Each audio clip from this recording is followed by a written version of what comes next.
Okay, it's 5 o'clock here in Chicago, so it's time to get started. I'm Dr. Marnie Turville, the Get Your Life Back Doctor, and this is The Science of Health, why almost every attempt at getting healthy fails, and what to do differently to quickly and successfully reclaim your health. I'm so glad you're here. I know you're very busy. You've got lots of different things you can do with your time, and I really appreciate that you're here. I want to make it worth your while. I'm really excited to share a topic that I am beyond passionate about. Before we get started, do just a little bit of housekeeping. The class is going to go for about an hour and 30 minutes. And I hope you'll be able to stick around to the end because I'm saving one of my juiciest tips for the very end as a little bit of a carrot to entice you to stay. It's a really good one, so I hope you'll stay. Grab something to take notes with because you'll probably want to take notes. And I will do a question and answer session at the end if anyone has questions. So write down your questions and please hold them till the end. I will not take any questions during the talk because we've got a lot to cover. This is a new talk for me, so I do have notes. I have to cheat a little bit and look at my notes because it's still relatively new for me. So I want to make sure I don't miss anything and give you everything you came for. We also have a lot of new tech going on, which I think we've ironed out all the kinks. We'll see as the class goes on. Last thing is I want to ask you, please no multitasking. Study after study shows that multitasking doesn't work. We truly can only pay attention to one thing. And I don't want you to miss out on a single thing because your health is really important to me. Give me just a second here. Okay. So I am passionate about health. I'm crazy beyond passionate about health. It's really hard for me to not talk about health. And I could talk for days and days and days. But ever since I decided to go to medical school, which was kind of at the last minute, it wasn't my original plan, but ever since then, I wanted to help people get healthy and I wanted to make life easier for them. And I really enjoyed doing that. But health didn't truly become my passion, even my obsession, until I ended up with complex chronic illness for 10 years and watched the life I dreamed of and planned so carefully for just disappear. But I have now completely regained my health and even though I've regained my health, I can't reclaim the years I lost. I can't do over what I wasn't able to do with my kids. So and my health issues had a dramatic impact on my kids and on my husband as well as on me. So my mission is to help as many people as possible to live healthy, joyful, and productive lives. I'm especially driven to end what I call the generational cycle of stress and trauma, which is the effect that a parent or grandparent's health issues and trauma have on children, their grandchildren. There's so many examples, but I think the best one that makes it most obvious to see is when there's abuse. So when there's physical or emotional abuse from a parent to a child, almost always that child ends up becoming a bully or an abuser themselves. That's the generational cycle of stress and trauma because children learn what they see. They don't learn what we tell them. They learn what they see and what they experience, and that's how their world gets shaped. So I want to help as many parents as possible to get healthy, as many grandparents to get healthy, and of course, as many kids. And the more we do that, the more we're going to have increasing percentages of our children growing up healthy and happy and well-adjusted and able to really make full use of their lives. And that, to me, is a beautiful world. So that's where I'm coming from. And I hope that this will be useful to you. So it seems fitting to start a talk about the science of health by talking about what is health. And I'd love to hear from you. What does health mean to you? If you were going to define health, how would you define it? I'd love to have you type in the chat. Everybody's muted, so you can't talk, but you can type in the chat. If you don't see the chat, There's a black bar at the bottom of your screen with a little word bubble that says chat underneath it. So you can click on that and you'll be able to see the chat. And if you would type in what health means to you, that would be fantastic. And if not, I've got some things that other people have said. Anybody? All right, I'll start off with some things that people have said previous times when I've given this class. So a fairly common answer is health is having the energy to do what I want to do. Another one is being free of aches and pains, not having headaches, being able to do whatever I want to do and feel good about doing it. Those are some of the really common things I see. A lot of times it's not needing any medications, right? So presumably if you don't need the medications, you don't have health issues. We'll see later on that's not always exactly the case, but it's a great goal to not be on medications.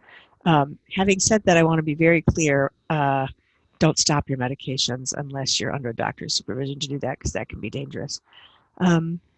Anybody want to add anything about what health means to them? I'd love to hear from you. Don't be shy. All right, so beyond looking at what health means, the next step is to look at what are one or two things that you're not able to do now, or at least that are difficult for you to do now, burdensome for you to do perhaps, that if you had better health would be easy and joyful for you to do. Let's see if anybody wants to chime in with anything like that. Okay, so for me personally, it was to be able to be with my kids.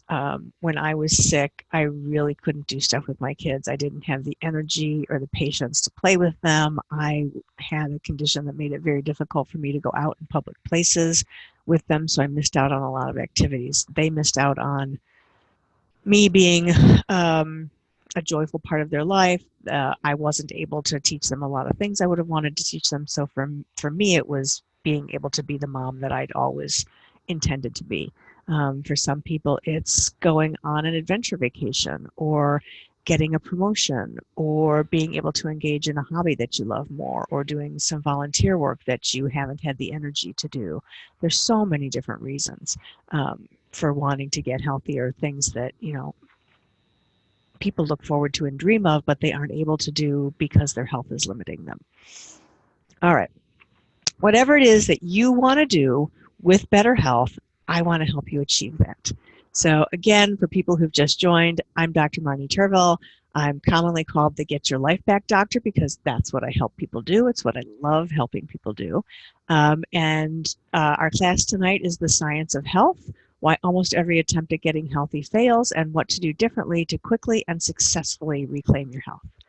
So what's possible as a result of being here and hearing this talk today is for you to really see how to regain and maintain fantastic health, probably beyond what you've been, what you've even dreamed of. I'm assuming that if you're here, you have some health issue, or maybe a family member has a health issue that you really would like to get over. So I want to help you achieve the things you can dream. Well, it's also possible for you today to understand what you may have been missing before that has prevented you from having the success you wanted at improving your health, and for you to understand why you need to get started now at making changes to improve your health, even if you think you're fairly healthy. We're going to see it's really important. So you're in the right place today if you or your kids or your spouse or your parents have any health challenge. It could be a physical or a mental or a behavioral symptom without a diagnosis, or multiple diagnoses, even complex chronic illness. Anything that's keeping you from feeling good, experiencing joy, being the best version of you, and achieving your dreams and goals. You're in the right place if your doctor says everything's fine, but you know it isn't. That was definitely the case for me for a lot of years. It was so frustrating. You're in the right place if your doctor says you need medication, but you don't like the idea of medication. You want to get healthy so you don't need medications. If you feel like you've tried everything, you've tried diets, you've tried detoxes, you've tried exercise, you've done stress reduction techniques, but you're just either you have trouble sticking to whatever you try to start, or you're not getting the traction you want to get and you don't know what to do next. So we're gonna cover that. And this is even for you if you've made substantial improvements in your health, but you're not where you want to get. You're really committed to achieving optimal health, so that you can live the life of your dreams, and you are looking for what you may have been missing that can really help you get there.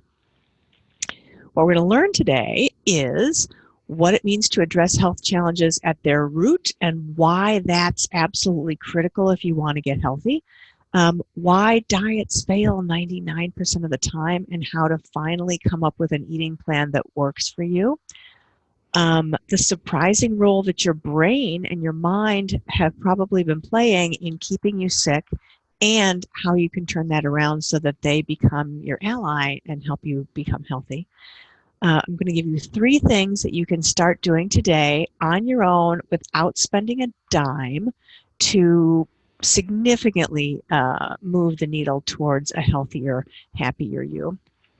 And of course, I'm going to share the #1 secret that I've found to unlocking your body's innate ability to heal.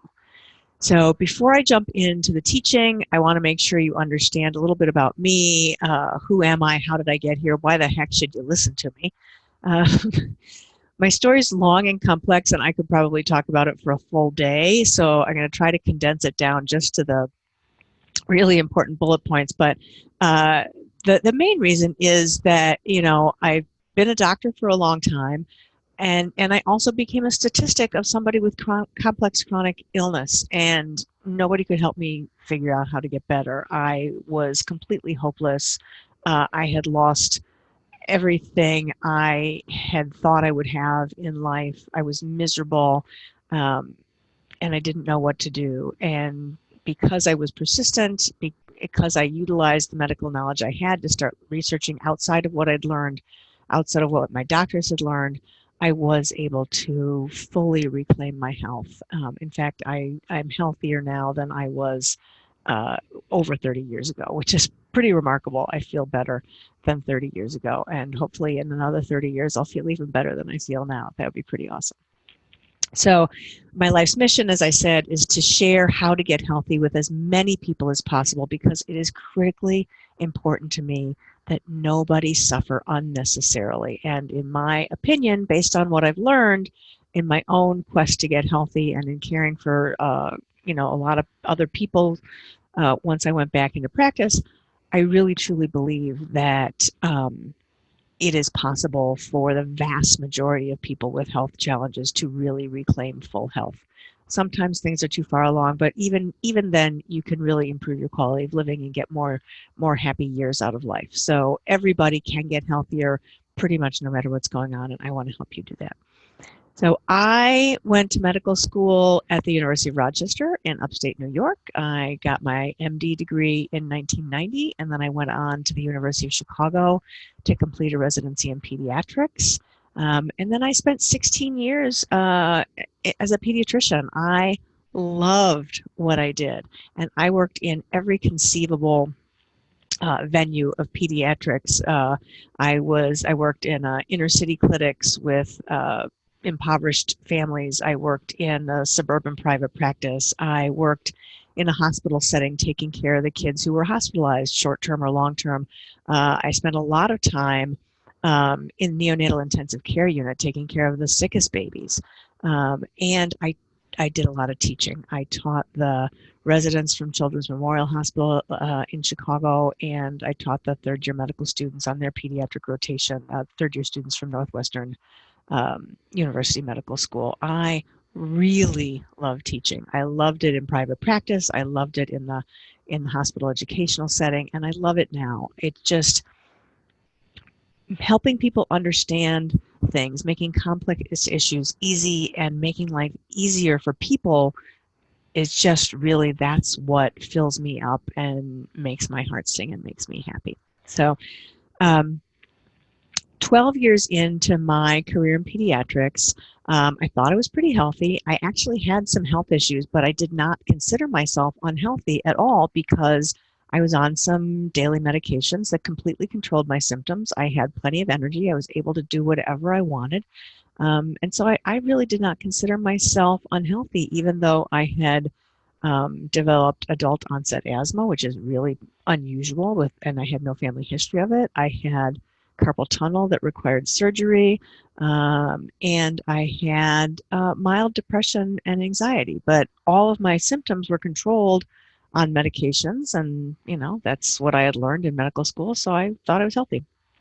But there I was in the middle of my second pregnancy. I had a 3-year-old daughter, and I was pregnant with my son, just almost exactly halfway through. And literally overnight, I went from being healthy, having an easy pregnancy, to being chronically sick. I started having brain fog. I had intense fatigue.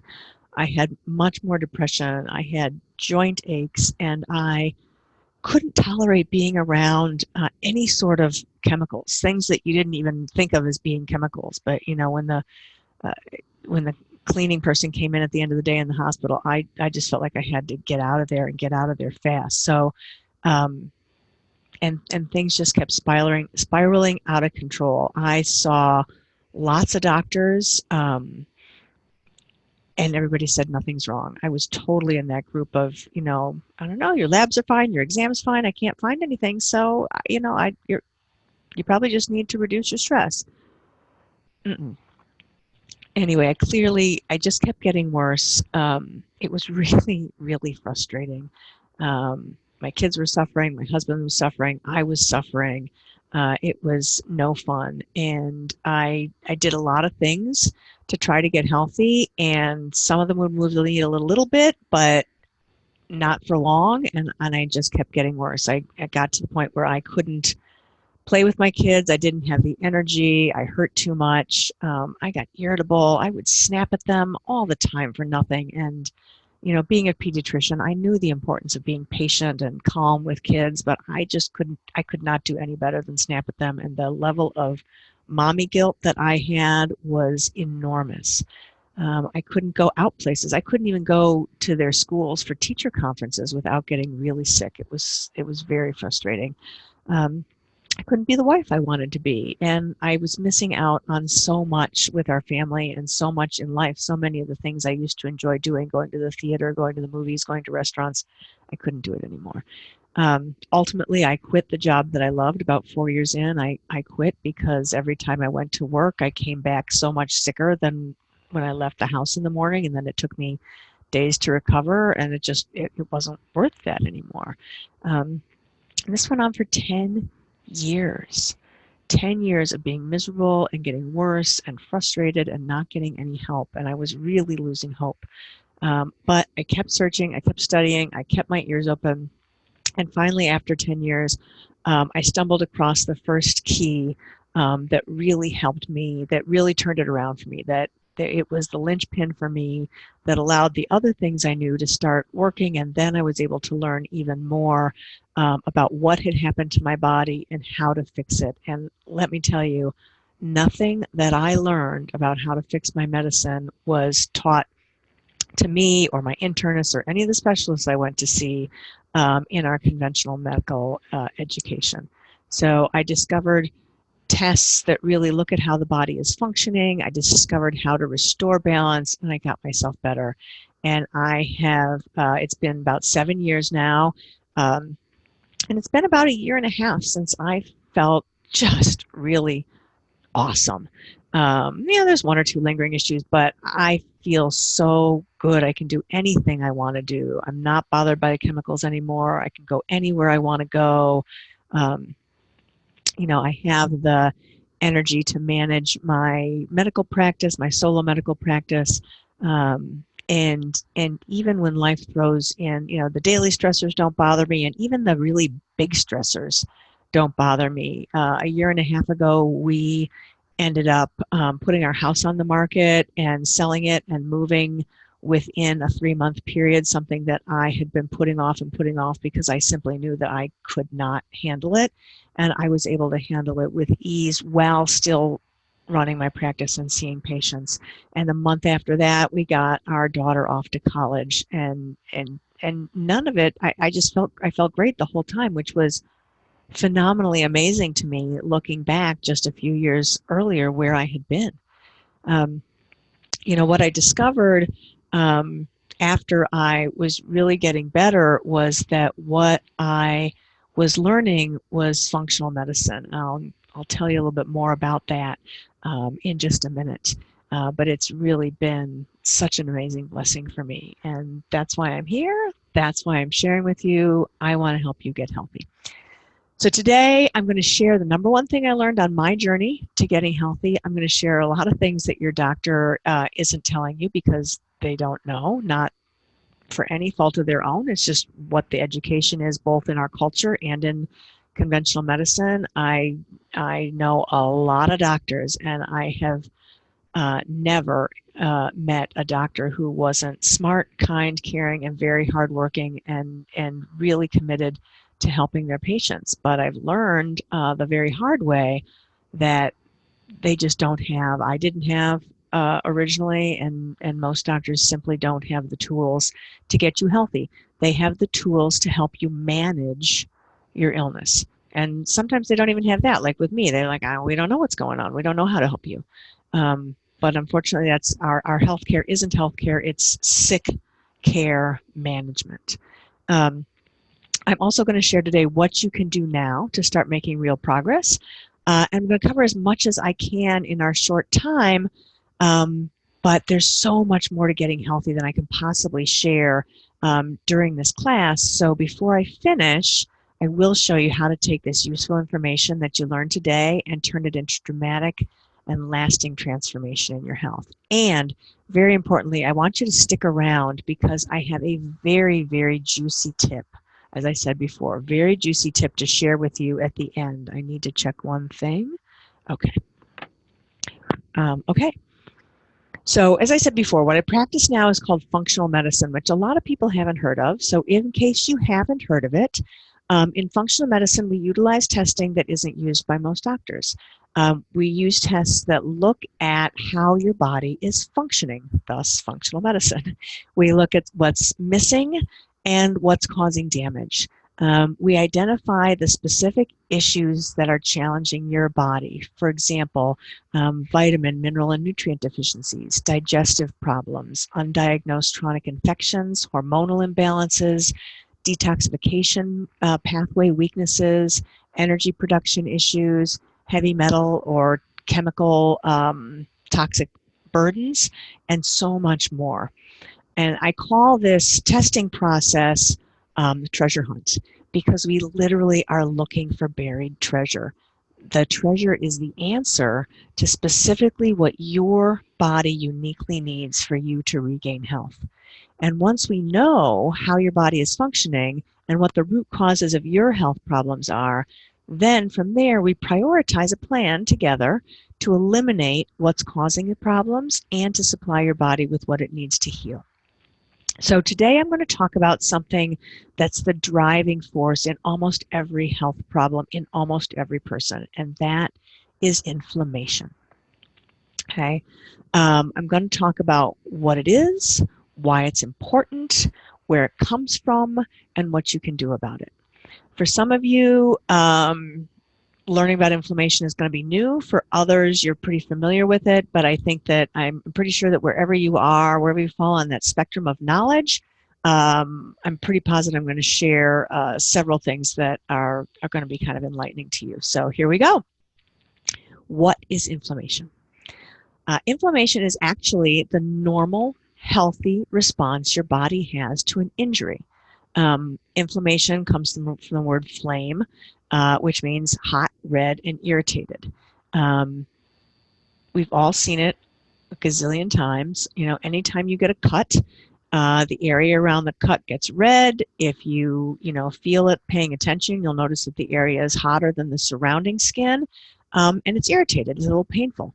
And the inflammation serves a critical purpose. It The damage to the tissue when you cut yourself, or even when you get a bruise without necessarily a cut, any type of injury, that damage to the cells in the area releases biochemical compounds that signal the body to bring inflammation there, and the inflammation signals the body to bring all the healing troops, to bring in the raw materials, to bring in the hormones, everything that helps to repair the damaged cells so that they can get back to normal.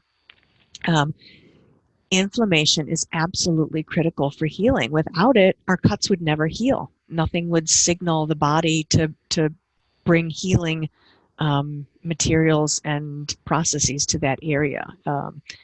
But when inflammation is ongoing, it becomes an enormous problem. It prevents healing and it causes ongoing damage. So it's a double whammy. It's multiplicative instead of additive. A really good way to think of it, because I know people don't have a good visual for what inflammation is in the body, but a really good way to think about it is healthy inflammation is like a campfire. You go camping, you build a fire pit, you contain your fire, and you use that fire for very good purposes that make your camping trip ever so much pleasant. It keeps ever so much more pleasant. It keeps you warm.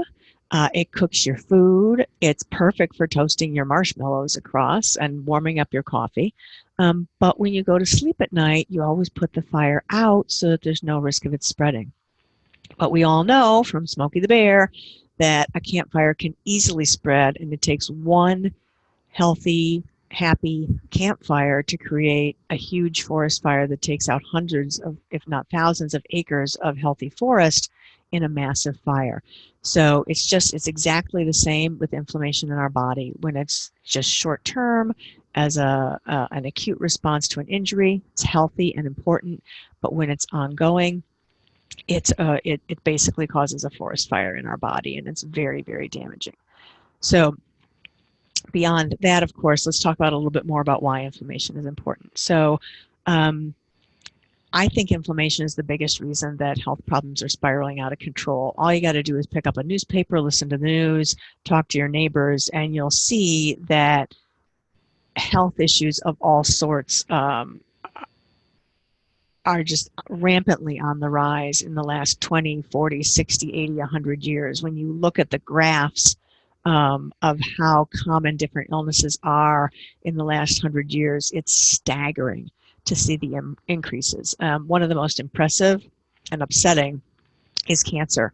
Back before World War II, cancer happened in about 1 in 3,000 people, and now it happens in 1 in 2.5 people. So that means pretty much anytime you are standing with two other people, one of you is going to have cancer in your lifetime.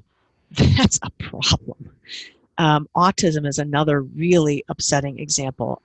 As recently as 1990, when I graduated from medical school, the statistics for autism were that it affected 1 in 1,500 children.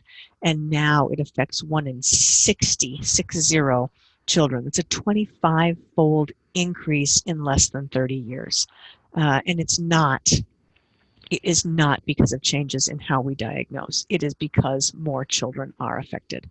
Diabetes is a great example. In the last 40 years, the number of people with diabetes has increased 4-fold, and the number of people with prediabetes has increased even more than that. Depression is a big one. The number of children and teenagers on prescription medications for depression has increased 60%. Increased 60% in the 7-year period between 2005 and 2012. 60% in children and teenagers, not even including adults. And the worst part of that is that studies are repeatedly showing that the antidepressants aren't helping very much. And in some cases, they're dangerous. In quite a few cases, they're dangerous. So one way or another, I'm very clear that inflammation is a driving force of all health problems. It's not technically a root cause. I talked about in functional medicine, we look for the root cause.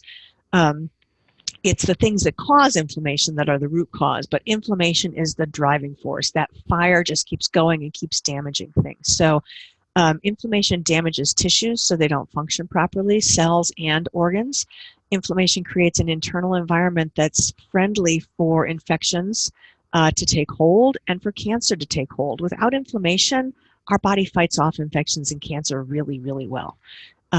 Inflammation also interferes with normal barriers, both outside and inside the body. So our skin and the lining of our intestinal tract are meant to be really strong barriers to keep infections and chemicals and all sorts of things out of our body. But with inflammation, those barriers are damaged and dangerous things get in. And there's also an internal barrier that you may or may not have heard of. It's called the blood-brain barrier that is really important in keeping toxic chemicals, heavy metals, etc., out of our brains. But when you have inflammation, that blood-brain barrier gets interrupted and very damaging things can get into your brain, and that's a significant part of why we have such an increase in mental health problems and in the various types of dementia. Our health has gotten steadily worse simply because we have more and more things causing inflammation. So, and on the flip side of that, what's really cool is that your body knows how to heal. It is a magnificently designed organism, but it cannot heal until you get rid of inflammation. Ongoing inflammation is the primary reason why your efforts at getting healthy in the past have not gone so well. If you get nothing else from today's class, I want you to get that none of the amazing things we can do in functional medicine to treat the root causes of your health problems will be effective if we don't first get rid of the inflammation.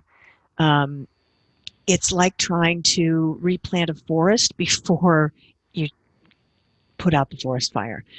It just can't be done. Nothing new can grow when there's still a fire going on. But nature regrows beautifully and completely once the fire has been out.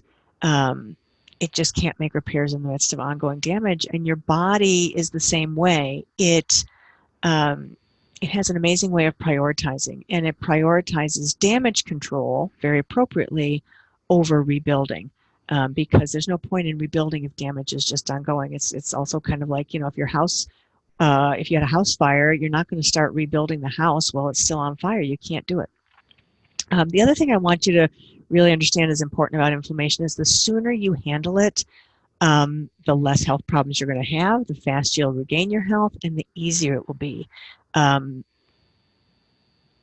We've learned a lot in the last 5-10 years, with increasing ability to test for things.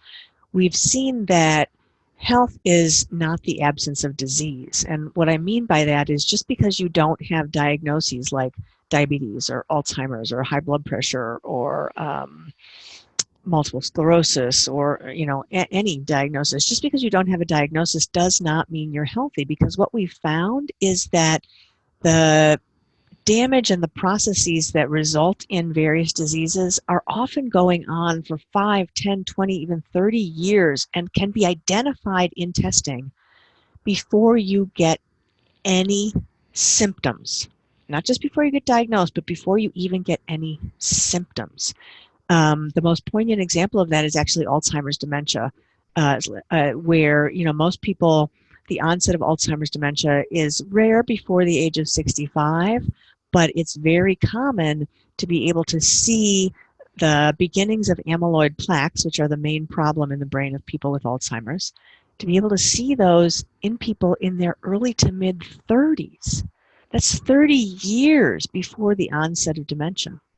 So if you can start handling your inflammation and the root causes of your inflammation now, before you're sick, or now before you get sicker than you already are, you're going to save yourself so much time and hassle and heartache and money, and you are going to be able to enjoy so much more life than if you wait until you get a diagnosis. Because I guarantee you that once you cross over that threshold to diagnosis, which very frequently happens seemingly overnight, as it did for me, so just because you're okay today does not mean you'll be okay tomorrow. We all know plenty of people who seemed totally healthy and then got a massive and life-changing diagnosis.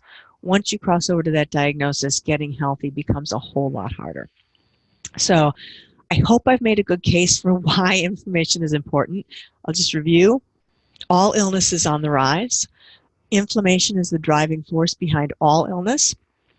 Illnesses often brew for years or decades before they show up seemingly overnight. And most importantly, your body cannot heal until the fire of inflammation has been put out. Just like the forest can't regrow and you can't rebuild your house if they're still on fire. So what causes inflammation? Now we know all about it. Let's talk about what causes it. In the 21st century, there's a lot.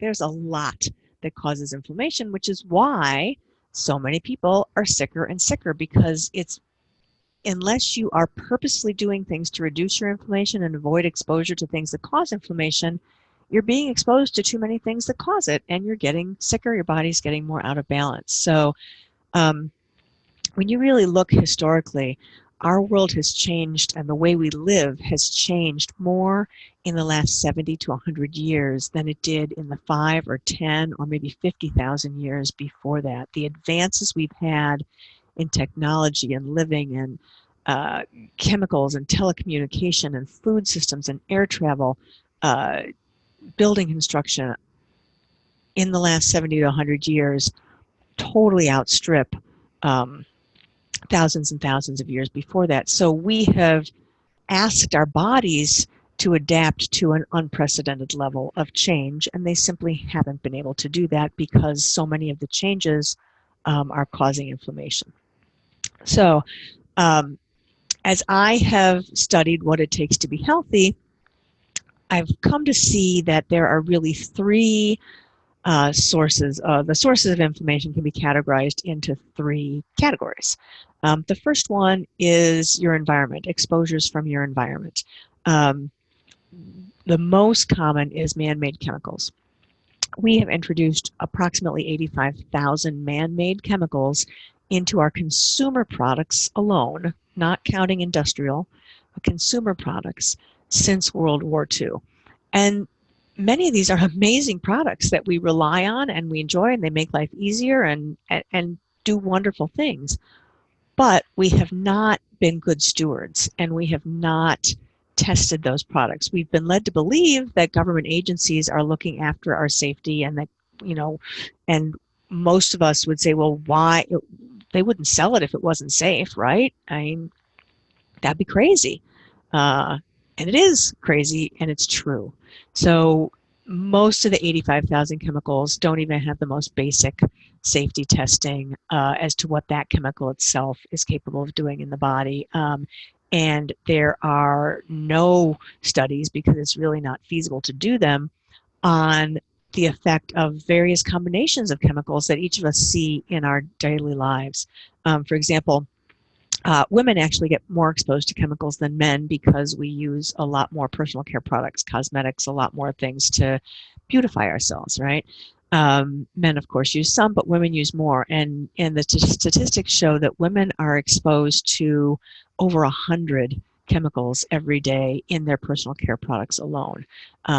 And that combination, we have no way of knowing how that combination interacts. And the combination you have is different than the combination that Susie has, is different than the combination that Carol has, is different than the combination that I have. Well, I actually don't use any personal care products that contain chemicals, or very, very few. So I've really limited it, and it has not negatively impacted my life in any way. It's very positively impacted my life because it's allowed me to regain my health. I'll give you another example of how the government has failed us, which may or may not come as a surprise to you, but it's useful to compare Europe with the U.S. The European Union has banned over 1,300 chemicals from cosmetics products alone, chemicals that are known or even just suspected to cause cancer or genetic mutations or reproductive harm or birth defects. It's not even the whole spectrum of what chemicals can do, but the European Union has banned over 1,300 chemicals from cosmetic products. The United States has banned 11. 11 versus 1,300. So you can see we are not taking a proactive approach. We are allowing chemicals to have protection, this protection that humans have, in that we are allowing them to be innocent until proven guilty, when really the prudent thing to do would be to have them guilty until proven innocent, because man-made chemicals are not something that our body was designed to tolerate or process. Another big environmental exposure that many people have is mold. There's a lot of mold in the exterior outdoor world, but the more important mold is mold in our homes from a combination of water damage and the tighter, more air and heat tight construction that we've had. Mold illness is a huge increasing problem that comes from our environment. The third really big category in the environment is what is often called electrosmog or electromagnetic fields or electromagnetic radiation. It's the radio wave and microwave frequencies that are used for cellular phone communication, for internet wireless, for all sorts of data communication. And they are particularly damaging to our body, but people don't even know it because you can't see them, you can't feel them, you can't touch them, you can't taste them, you can't smell them. They're just there. And of course, we are all terribly, terribly reliant upon them. I use these technologies all the time. And you can protect yourself very easily from them when you know what to do, which products to use. But most people don't know anything about that, and most people are being harmed by electrosmog every day. So when I work with people more closely, I help them to implement quick and easy changes to the products they use and to put in place some basic protective devices so they can radically reduce their environmental sources of inflammation.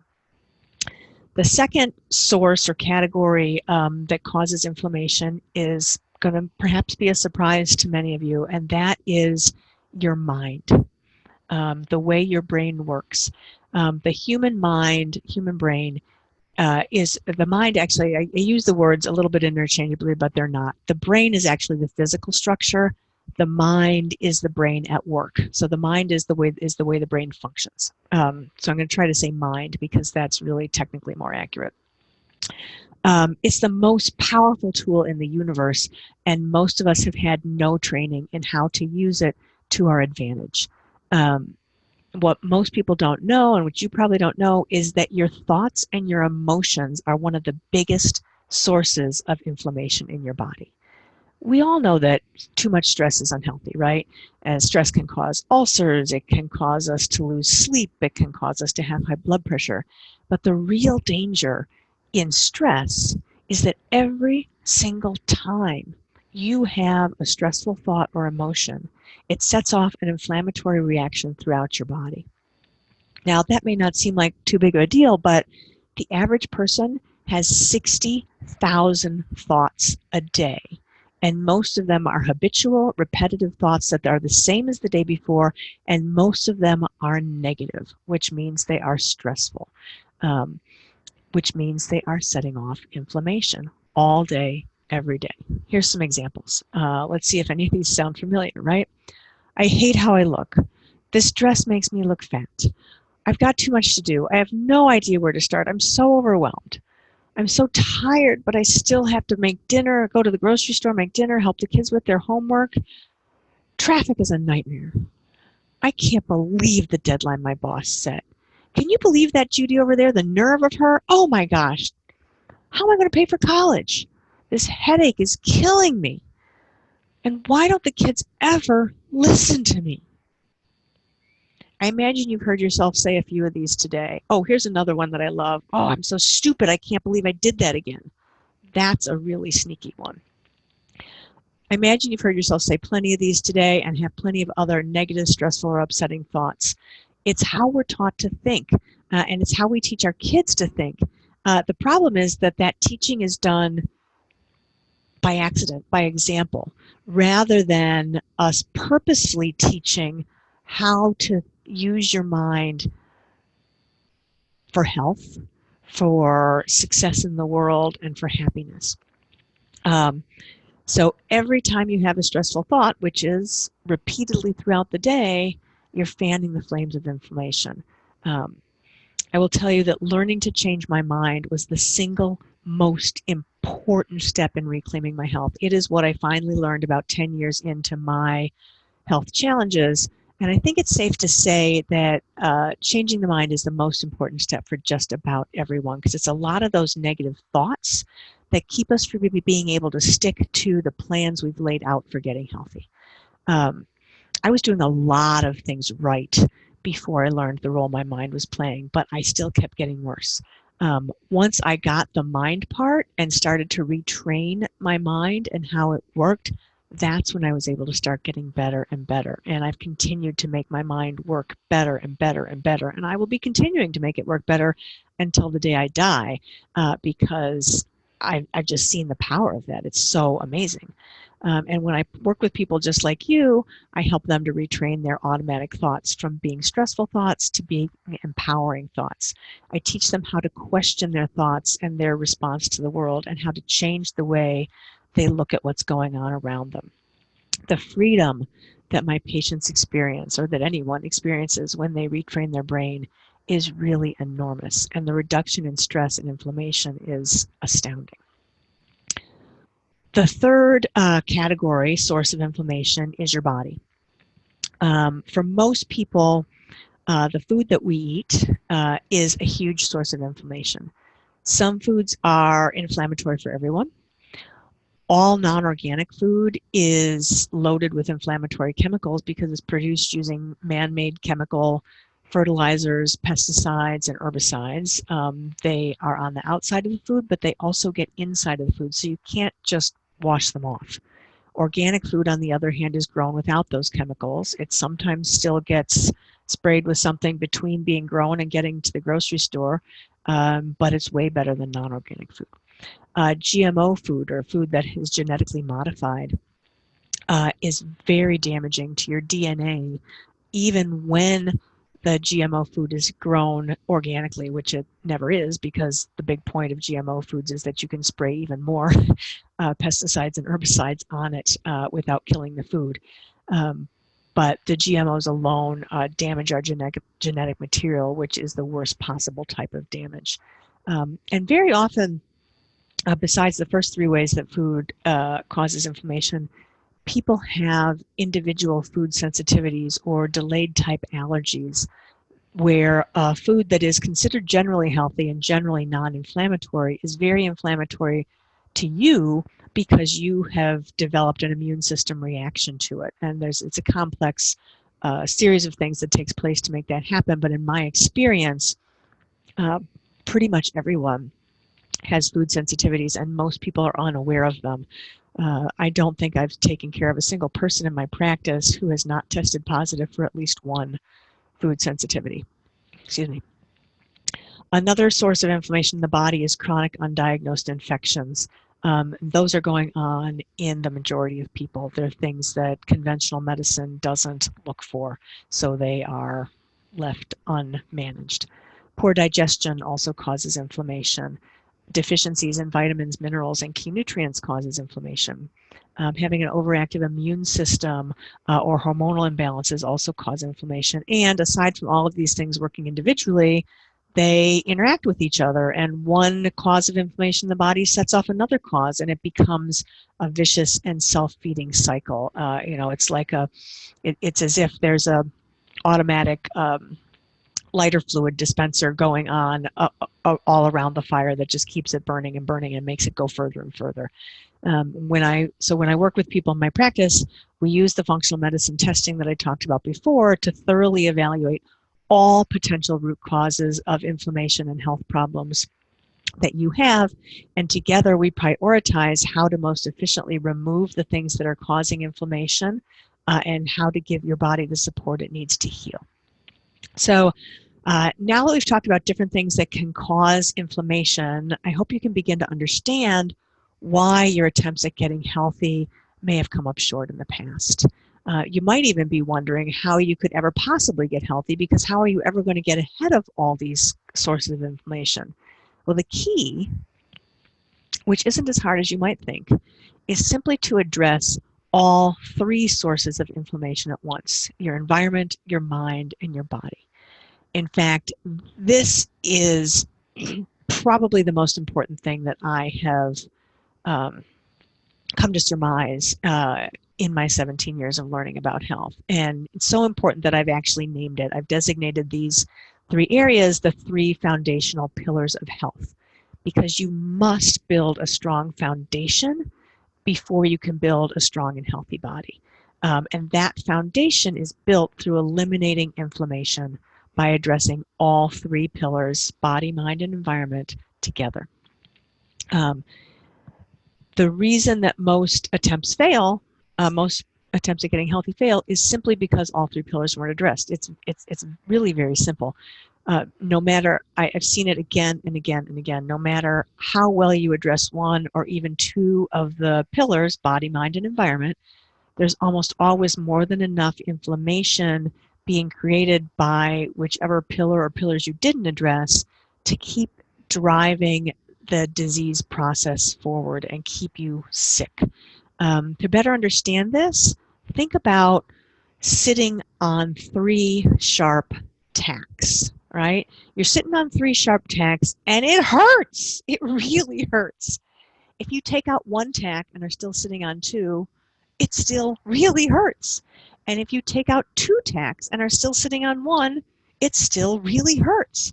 You cannot get rid of the pain from sitting on those three tacks until you take away all three of them and are sitting just on a nice padded chair. It's exactly the same with inflammation. I want to bring this home with a couple of patient examples. Two women I've worked with who had significant health challenges, one of whom was only willing to address two of the pillars, and the other one who was willing to address all three, and the different outcomes that they had as a result of that. So Debbie is in her mid-50s, and she came to me tired, very stressed, about 30 pounds overweight, a lot of muscle tension and achy areas. Her labs showed a serious thyroid problem that was brewing. She wasn't symptomatic yet, but she was going to be. It was just a matter of time. And they showed prediabetes, which means elevated blood sugars, but not yet to the degree that you can be diagnosed diabetic. But she was very close to that border, very close to being diagnosed as diabetic. Before she came to me, Debbie had already dealt with her environmental pillar very, very well. She unfortunately, she had lost her two younger siblings. She was one of three, and both of her younger siblings died in their 20s from cancer. And she obviously didn't want to join them in that fate, and she researched and really discovered the very critical role that toxic chemical exposures play, and she had made her household virtually chemical free. And when cell phones and Wi-Fi came out, she was on the cutting edge of understanding that those were a threat as well, and she had done a lot to protect herself and her family from exposure to that. What she hadn't addressed at all, oh wait a minute, she also was eating pretty exclusively organic food, so she had taken those chemicals out. Big reduction in inflammation from the things she had already done, but she was still eating many foods that are generally inflammatory, and she hadn't yet been tested for food sensitivities. We did the testing for food sensitivities, and we were able to map out a personalized anti-inflammatory diet for her, and also get her started on some key nutritional supplements to help replace vitamins and nutrients that we found were missing. And we saw some really great improvements. Her brewing thyroid problem, the labs improved substantially. So her risk for that was drastically less. And assuming she kept going with the things she was doing, it was going to go down even further. And her blood sugar levels came way down. Her insulin levels came down. And she is no longer pre-diabetic, which is really exciting. The problem is that she doesn't feel a whole lot better. Her labs look better, so we clearly made progress, but she doesn't feel much better. She still has most of the symptoms. She lost about 10 pounds, but not more than that, so she's still about 20 pounds heavier than she wants to be. And the issue is that she was not willing to address her mind. She knows that she has a ton of stress. She has post-traumatic stress symptoms, not full-blown disorder, but She definitely has some post-traumatic stress from her sibling's death that hasn't been fully resolved. And more importantly, she has two children, one of whom is a teenager with some very serious behavioral issues that cause daily large amounts of stress for her. And she just felt, when she came to me, she said, I know I have to deal with my stress, but I just feel like I can't deal with my stress until I feel better, and I want to just get my body back in balance. I feel like if I get my body back in balance, then I'll be able to deal with my stress. And this was before I had fully recognized how critical it was to do all three pillars of health at once. And so I agreed. I said, okay, we'll do that, and then we'll get to the stress part later. And I learned. It was a very poignant lesson for me because we really didn't, she feels like all the work we did was for naught because she doesn't feel better. I mean, I see and I can show her very clear evidence that it wasn't for naught, but her stress hasn't reduced at all, and therefore she hasn't managed her inflammation, and that is continuing to drive all of her issues. So um, if she had been able to address her mind pillar at the same time, been willing to, I think we would have seen drastic improvements in how she felt. She would have been able to lose more weight. She would have had much more energy. A lot of her tension would have gone away. And she would be able to manage her daughter's issues with a lot more ease and peace of mind. So by contrast, Alice, who's also in her mid-50s, came to me with type 1 diabetes that developed when she was in her mid-30s, which is really rare because type 1 diabetes is the type that usually develops in childhood. It's the autoimmune type where your insulin-making cells have been destroyed, and it's very unusual for it to start in adults. So it's the type where you need to have insulin injections right from the get-go because your body isn't making any more insulin. She was also about 70 pounds overweight, and she had a lot of trouble with her brain. She had a lot of brain fog. She had some significant sensitivity to chemicals. She had trouble doing complex tasks, and she was actually an entrepreneur. She ran her own business, and she was having trouble doing what she needed to do because her brain wasn't working so well. So like Debbie, Alice had done a lot of work on her own, cleaning the chemicals out of her house, and she ate entirely organic food. She actually was the cleanest, best eater I have met among all my patients. She was a diabetes doctor and diabetes educator's dream because she followed her instructions for her insulin dosing and what to eat to a T. And yet, her blood sugar regulation was not very good. She had low blood sugars, which are quite dangerous. She had high blood sugars, which create a ton of inflammation. And she wasn't able to get rid of the excess weight that she wanted to get rid of. So we started, she was already a clean eater. We started doing a lot of work with her mind. I didn't mention her brain-related problems were because she had suffered multiple concussions and had had quite a few emotional traumas in her life.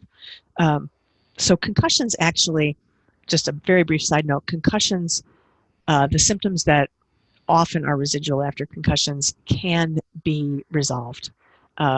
Very important to know. They can be resolved. I've helped a lot of people get over concussions that are new and to regain their full brain function after years and years, even decades after multiple concussions. So we made great progress with her mind, and yet we still weren't getting, her environment was clean, her diet was clean, she was using her mind much better, and it was the last step for her that really tipped it was getting her personalized anti-inflammatory diet. So when we did the food testing and we made sure that she got all of the inflammatory foods out of her diet, and we worked on her mind, very importantly, worked on her mind for how do you do that? Like, you got to change your thoughts around food and eating in order to successfully change your diet. Otherwise, you're just gonna, you're gonna drive yourself crazy feeling deprived and left out.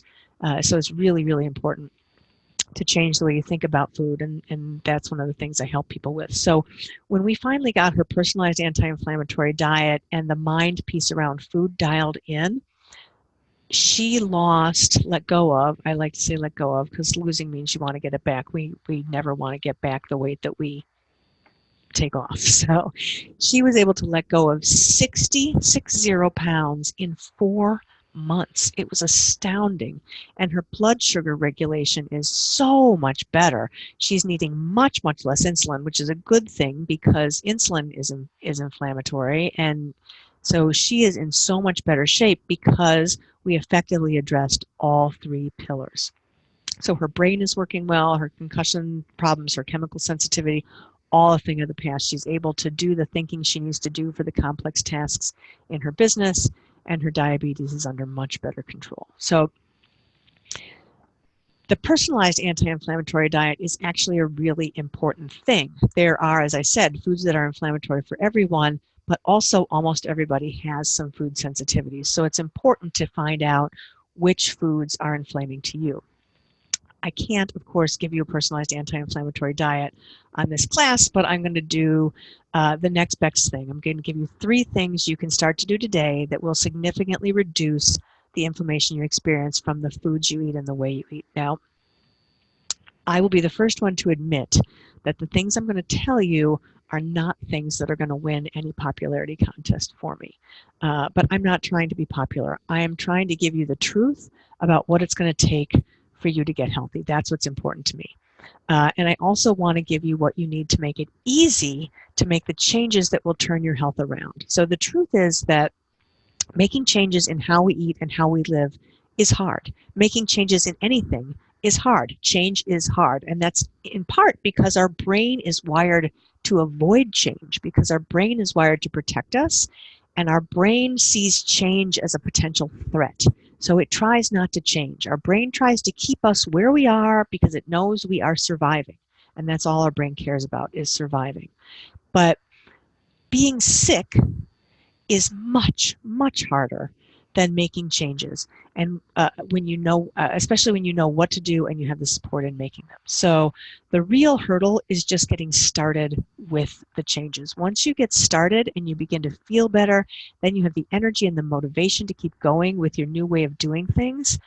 It starts to become easy. The problem is that when we are not feeling well, we take the path of least resistance. That path is always doing things in the old way, the habitual way, the way we're used to doing them, which means automatic behaviors that cause inflammation. So before I get into the 3 things that you can change, I want to do one more thing that's really important in getting healthy. And that is taking a few minutes to help you get clear on your why. Your why is your personal motivator for getting healthy. I'd love for you to type in your chat, like just think about it for a minute, and if you have a reason, type in the chat, what is the reason that you want to get healthy? Why is it important to you? For me, it was all about my kids, 100% about my kids. I mean, okay, 98%. 2% was me wanting to be healthy for myself, but mostly it was for my kids. I was not willing to miss out on the important moments in their lives, and I wasn't willing to shortchange them. I mean, I had a responsibility to them. I brought them into the world. I had a responsibility to help them learn how to be successful. And I wasn't willing to miss out on the activities or the life lessons that were going to do that for them just because I was sick. So having your why is really important. As I said, my kids were mine. Some other ones are, I had a man I took care of whose why was to be able to walk both of his daughters down the aisle at their weddings. And they were both young, so we were talking 15 to 20 years in the future. I've worked with people whose why was to save their business. You know, a solo practice lawyer whose livelihood and his family's livelihood depended on him being able to work. And his illness was very rapidly threatening his ability to work at all. That was a really big motivator. For some people, it's just being able to enjoy their job. For some people, it's being able to do the hobby or volunteer work that feeds your soul. For some people, it's being able to retire or travel, or there's so many different reasons, but you have to know your why. And it's really important that you get present to your why and aligned with your why as soon as you open your eyes every morning, so that you can start your day from a place of power and be on board with doing the things you need to do to improve your health. So here we go. 3 things you can change in what you eat and how you eat that will drastically reduce your inflammation. And these are very simple. They're not easy, but when you have your mind working for you and you have your environment working for you and you have support, they become very easy. And these are what build the foundation of health. And you have to have that strong foundation in order to address the other issues that your body needs to heal. So I hope you'll stay with me and really consider making these changes. The first one is the dreaded eliminate sugar. Nobody wants to eliminate sugar. It's delicious. We all love it. But unfortunately, sugar is the most inflammatory food there is. And I'm not just talking about processed sugar. I'm talking about anything you add to your food to make it sweeter. So this includes honey and maple syrup and agave. It also includes artificial sweeteners, so NutraSweet and Sweet and Low and any chemical artificial sweetener. They actually majorly disrupt your blood sugars and are very toxic to the brain in ways that are actually even worse than sugar. So if you think about it, just as if you're having stressful thoughts all day long, if there's some form of sugar in every meal and every snack you're having throughout the day, you are adding to your inflammation every time you eat. And that's a recipe for disaster. You're also taking in empty calories that are going to make you put on extra weight or have trouble losing extra weight. The second dietary cause of inflammation for everybody. So sugar is inflammatory for everybody. That's not something we have to test for. It is just inflammatory. Second thing that's inflammatory for everybody is processed foods. And there are a bunch of reasons why processed foods are inflammatory. The number one is that they almost all contain some form of sugar. Number two reason is that they almost all contain synthetic man-made chemicals in the form of preservatives, artificial flavors, and dyes to give them their color. They also contain generally unhealthy oils. There are 2 categories of fats and oils in the food world. One category is pro-inflammatory, meaning it adds to inflammation, and the other category is anti-inflammatory. So you've probably heard a lot about anti-inflammatory oils. The main ones are olive oil, coconut oil, and avocado oil. Those are healthy oils that actually are anti-inflammatory, but most processed foods are made with unhealthy oils. So it's really important that you start reading labels, and which is not necessarily easy, but if there are things on the label that you can't pronounce, that you don't recognize what they are, or that you know are not grown on a tree or a bush or grown in the ground in nature, those are chemicals that you don't want in your body. The easiest way is to just stop eating processed food. Reading labels is hard. Stopping eating processed food makes it easy to know what you're eating. The third change you can make in your eating is actually in how you eat.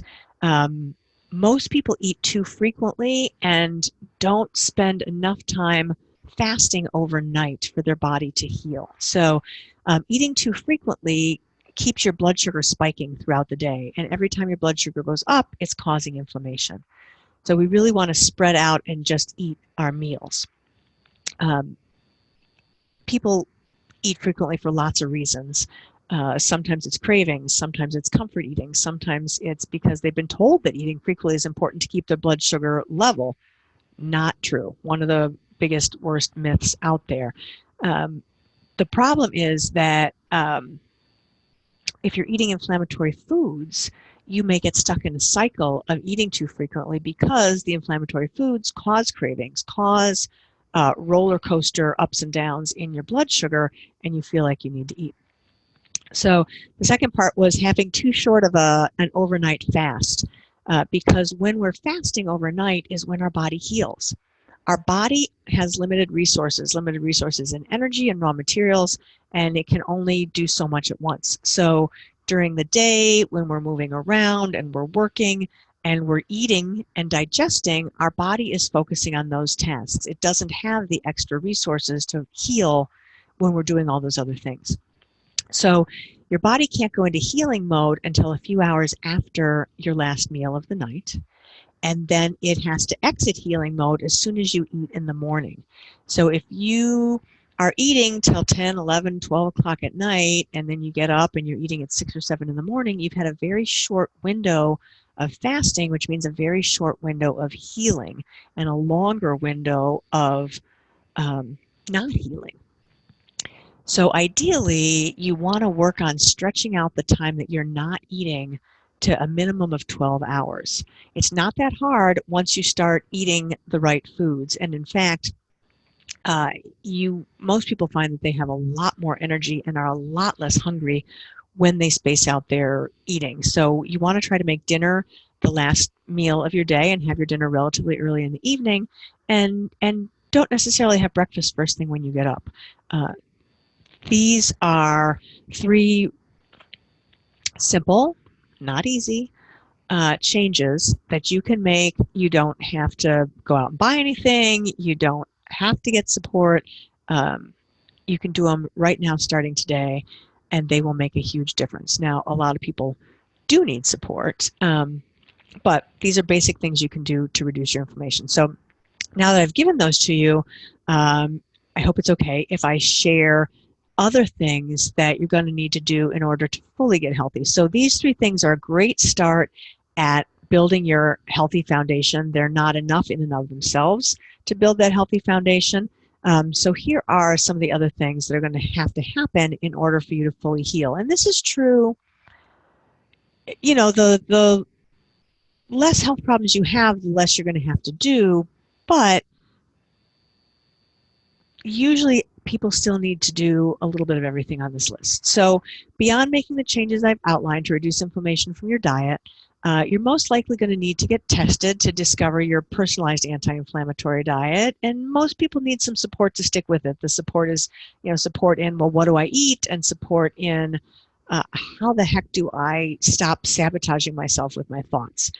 You'll need to take high quality nutritional supplements to give your body the things it needs, the raw materials for healing. Some of those raw materials are universal needs because of what we can no longer really get in our food supply, or what we can't get depending on where we live. So, for example, in the, as far north as Chicago, we don't get enough vitamin D. We can't get in our food. So we really need to take a supplement.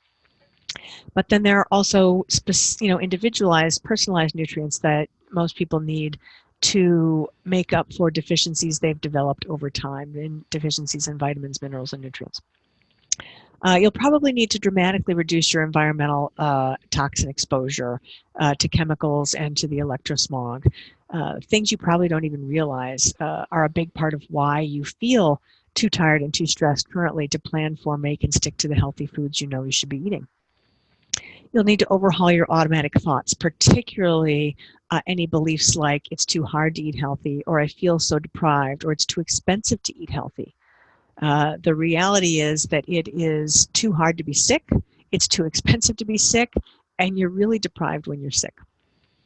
You'll need to master how to have far more stress-busting thoughts than stress-creating thoughts. And beyond knowing all these things, you'll need to actually do them, which often means you're going to need some support. I know it can sound overwhelming. I want to make it easy for you. So I put together something just for you, because you're here listening, that hopefully will make this easier for you, would allow me to support you a little bit. So it's an opportunity to have a one-on-one conversation with me. It's a conversation I call a health strategy session. I've opened up 8 spaces in my schedule over the next 2 weeks to do this. I don't normally have that space open because I'm busy seeing patients, but I've specifically, because of this talk, made room so that those of you who are interested in learning more of what you can do and how I can support you can get what you need. The session is valued at $500, but to honor you for being here and taking your time out of your busy day and listening and wanting to learn and wanting to do better, I'm offering it to you complimentary. let me tell you a little bit more about the health strategy session. So first of all, it's a telephone call. You don't have to come to my office. Very easy over the phone from your home, from your office, wherever it's convenient for you. On that session, the session will help you to appreciate the full impact your health is having on your life. Sometimes we don't really stop to notice that, so we're going to stop to notice it. It'll also get you motivated to make healthy changes. It will help you see the possibilities that can open up for you with better health, help you figure out your why. It will determine if and how I can help you. And perhaps most importantly, it's going to give you clarity on the best next step for you personally to take to achieve your personal health goals. So it's a really useful conversation. It's rare to have the opportunity to do this with me, especially at no charge, so I'd love for you to take advantage of it. There's just one little catch, which is that you do have to qualify in order to have a health strategy session with me. So the way that you qualify, you just have to meet certain criteria. That's a little redundant, sorry. So in order to qualify, you have to be unwilling to settle for feeling lousy anymore. You have to be ready to get healthy. You have to be ready to take the actions necessary to reclaim your health or your child's health. So if you're a parent who has a child with health challenges, you are welcome to have the health strategy session with me on your child's behalf. I do work with both children and adults. My background's in pediatrics. Within functional medicine, I've worked with a lot of adults as well. What we do is really the same. And I love working with kids. I really do. You have to be committed to finding the root causes of your health issues, and you have to be willing to address all three pillars of health in order to achieve the results you desire. If you're not willing to achieve all three pillars, don't bother applying for a strategy session because I can't help you. And finally, you have to be ready, willing, and able to invest your time, energy, and resources in improving your health. I wish I could, but I cannot wave a magic wand and make your health problems go away. Just like I had to work hard to make it happen for me, you're going to have to work hard to make it happen for you. But I'm going to make that as easy as possible. It's going to be as fast as possible. It took me so long to get healthy because I didn't have a roadmap. I didn't even know about the tests for the first 10 or 12 years. I had to put this all together. I didn't have anyone guiding me. I didn't have anyone supporting me. I didn't have anyone catching me when I was having the stressful thoughts and helping me to reframe them and know what to eat and how to eat and make it work for me. So that's the beauty of working with someone like me in a functional medicine practice. And I think that my practice is unique because I do address that mind category and the environment category at a much deeper level than most functional medicine physicians because I had to address them to get myself healthy and because I've seen how critically important they are to my clients. So again, there are 8 spots that I've opened up for people to have this complimentary health strategy session with me. I've opened them up over the next 2 weeks. It's a first come, first served basis. I would love for you, if you meet those qualifications, I would love for you to be one of the people I speak to so that we can start getting you healthy as soon as possible. This is a point in the class when I'm totally okay with you multitasking. I'm going to put up, actually, let me put in the chat the website link that you can go to. Give me a second.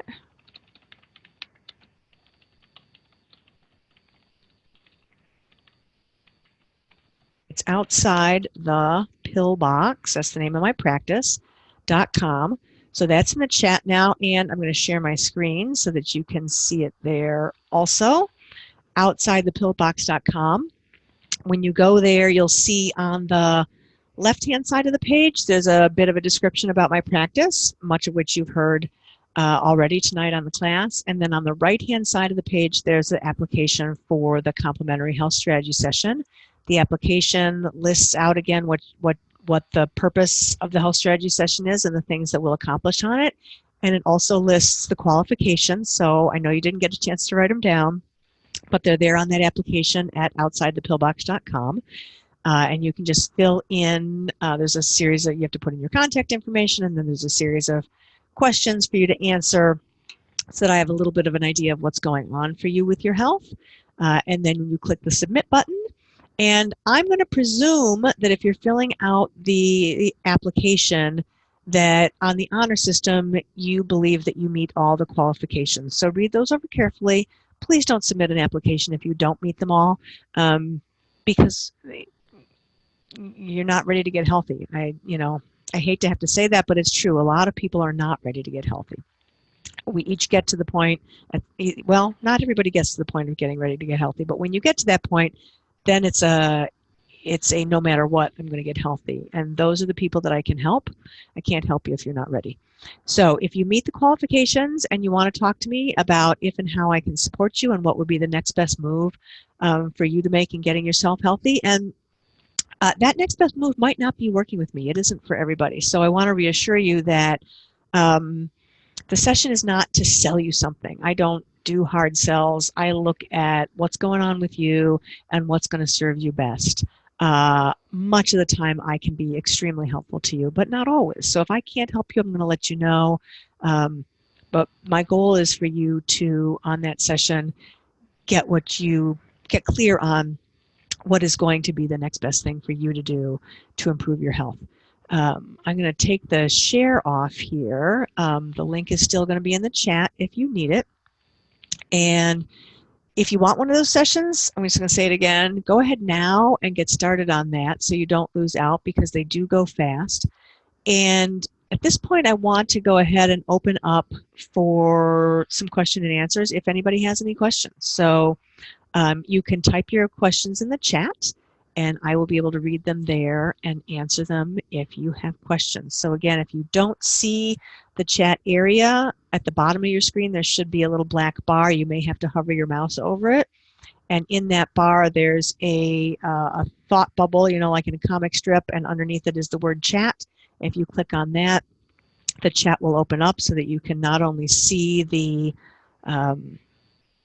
link for going to apply for that health strategy session, but you can also type in any questions. So I'm just going to wait and see if anybody has any questions. If not, I'll give you the juicy tidbit, but I won't want to shortchange anybody. So, because I did promise you if you stuck around, I would give you a juicy tidbit, and it's really juicy, and I'm excited to give it to you. All right, I don't see any questions, so I'm going to go ahead and share my juicy tidbit with you. Oh, wait. I just got one. So Alicia wants to know, regarding organic food, since we have so many toxins in our environment, how does it remain organic? It's a great question. And as I said earlier, sometimes organic food does get sprayed with stuff, right? It sometimes just picks up chemicals from the air. Which is probably what you're talking about, but sometimes it actually gets sprayed, like organic food gets, is stored in a warehouse, and the warehouse may be sprayed for pests and some gets on it. So the only way you can know organic food is perfect is to grow it yourself, although there's still chemicals in the air. So there is no perfect, and we're not striving for perfect. We can't achieve perfect. So letting go of perfect is a really important thing. But anytime you're eating organic food, it's going to expose you to drastically fewer toxic chemicals than if you're eating non-organic food. And it's important to wash it. If you're any produce, organic produce, wash it. I wash all my produce with soap and water. Soap is important because all the agricultural chemicals are all suspended in oil. So that kind of holds them on. So water alone won't necessarily wash them off. So that's a good question. Renee asks if I work with people who follow a vegan diet. Absolutely. There are a lot of different diets out there. There is no one right diet other than your personalized anti-inflammatory diet. The vegan diet does create some challenges because people who are vegan are often deficient in certain vitamins and nutrients. So, but that can be overcome by supplementing. So you can certainly have a personalized anti-inflammatory diet that still sticks to the vegan principles if that is important to you. And it just is important also to make sure you're supplementing for the things that the vegan diet frequently causes deficiencies in. Any other questions?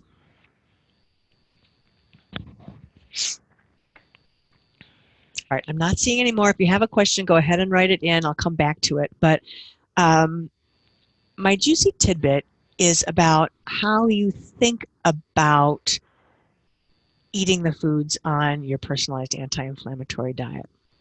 Because all too often, people's diets fail because they feel deprived. They feel like they're missing out. They're not getting the comfort foods that they're used to. And that's a big deal, but it's only a big deal because of how we think about it.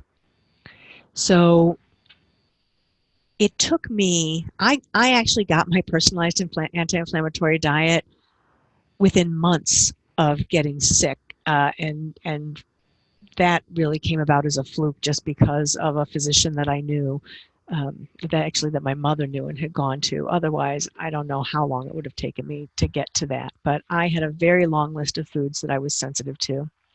And initially, I cut them all out cold turkey, completely, no problems.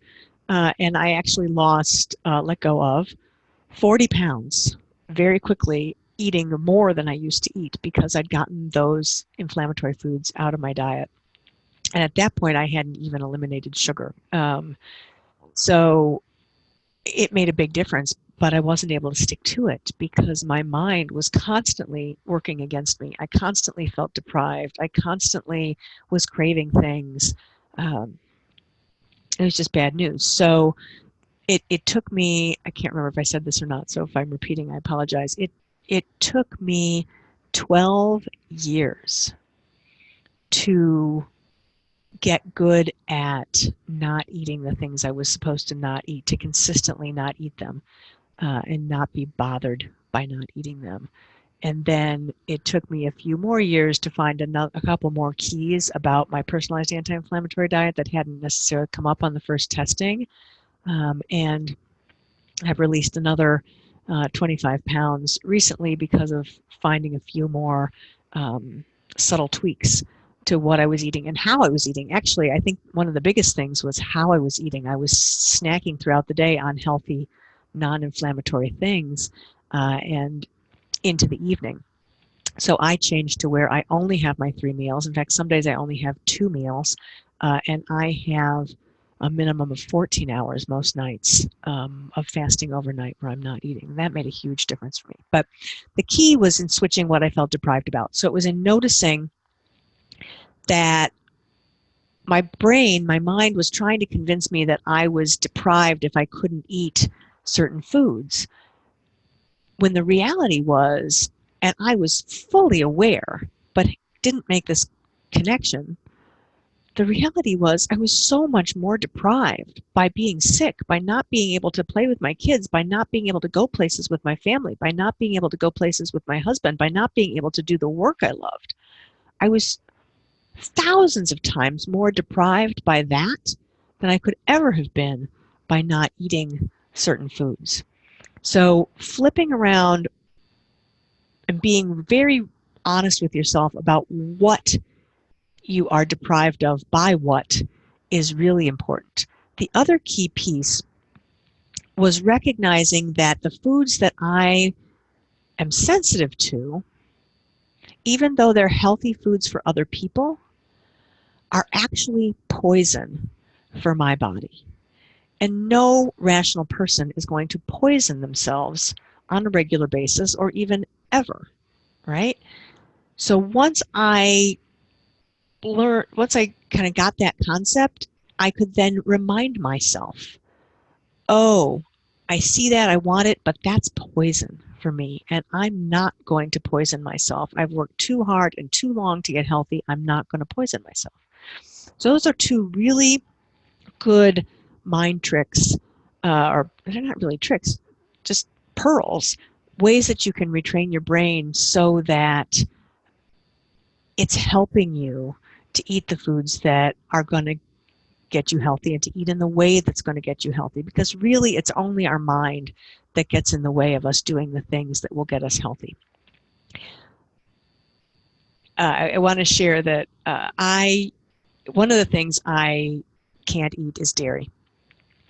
In fact, it's one of the only things I still can't eat. One of the nice things about food sensitivities and getting healthy is that if you avoid the things you're sensitive to and you work on getting yourself healthy, you can usually go back to eating those things. The sensitivities die down and you can eat them not every day, every meal, but you can eat them sometimes without having negative ramifications or inflammation crop up. So it's really nice. I can eat most of the things that I was originally sensitive to in small amounts infrequently, and that makes life, a little bit more fun.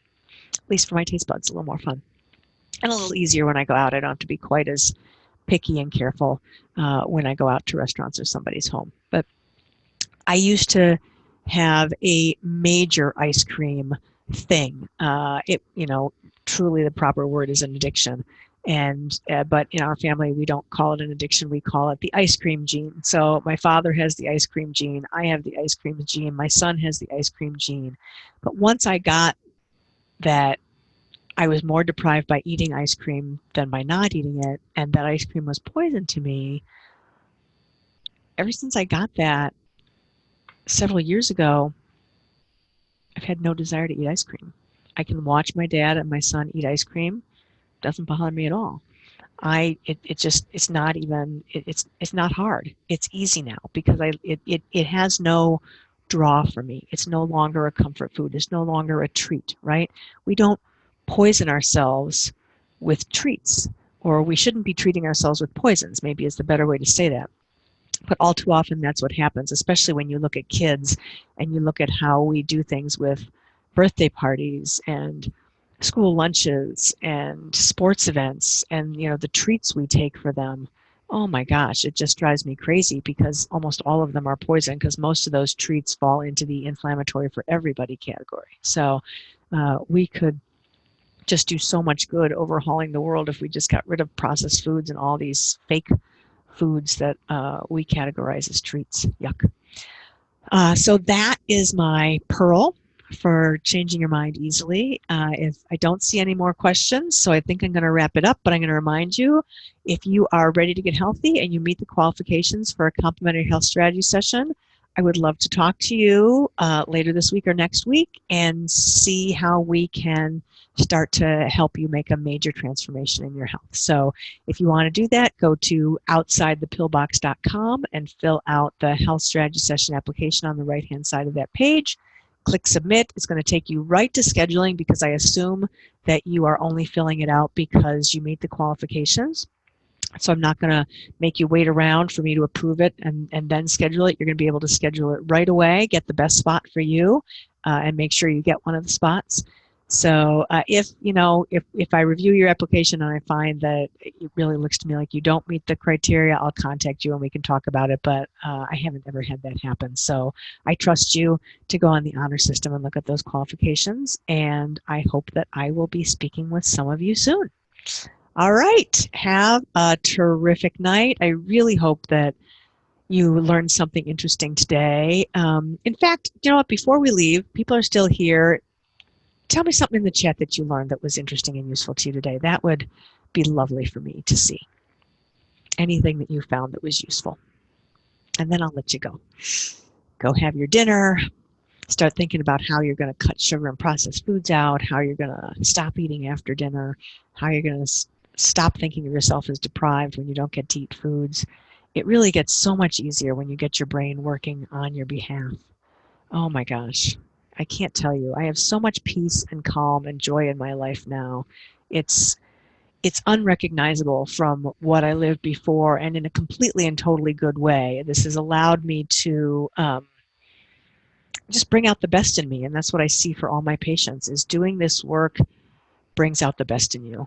And that allows you to help your family bring out the best in them. It allows you to do the best work in the world and serve humanity. It's a beautiful thing. Amy says, all I have to do is change my mind.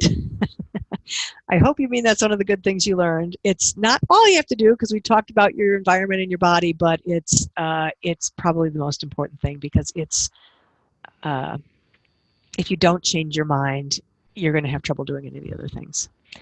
Alicia says, I hope I'm saying your name correctly.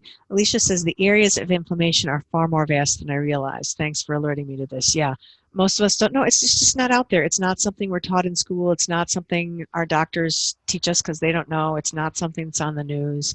And if you don't know, you can't do anything about it. So my job is to help you know better so that you can do better. Because I do believe that pretty much everybody, when they know better, does do better, and that means you can get healthier. So I hope that you can use that information of where more things that cause inflammation are hiding in plain sight to help you get healthier. All right, I'm going to sign off. Thank you for being here. I appreciate it. Have a wonderful night and go out there and get healthy. All right, I look forward to hopefully talking to some of you soon. Take care.